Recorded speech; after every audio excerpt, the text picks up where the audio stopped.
ભગવાન શિવજીએ જણાવ્યું કે મનુષ્ય પોતાનું ભાગ્ય કેવી રીતે બદલી શકે.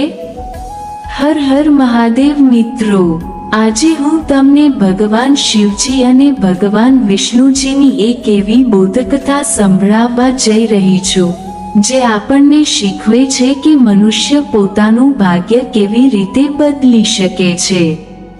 આ કથા અંત સુધી જરૂર સાંભળજો.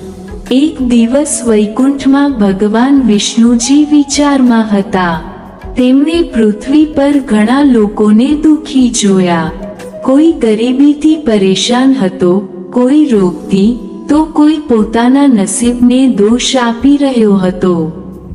ભગવાન વિષ્ણુજી સીધા કૈલાસ પર ભગવાન શિવજી પાસે પહોંચ્યા.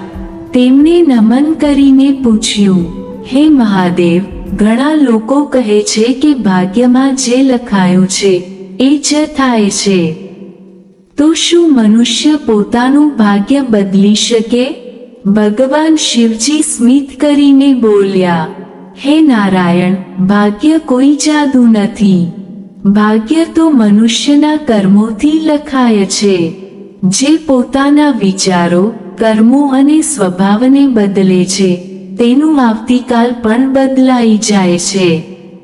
ભગવાન વિષ્ણુજી ફરી પૂછે છે, પણ મહાદેવ, ઘણા લોકો મહેનત કરે છે છતાં સફળતા કેમ નથી મળતી? મહાદેવ કહે છે, કારણ કે માત્ર મહેનત પૂરતી નથી. સાચી દિશા, ધીરજ, સારા કર્મ અને ભગવાન પર વિશ્વાસ, આ ચારેય સાથે હોય ત્યારે જ ભાગ્ય બદલાય છે. આજનો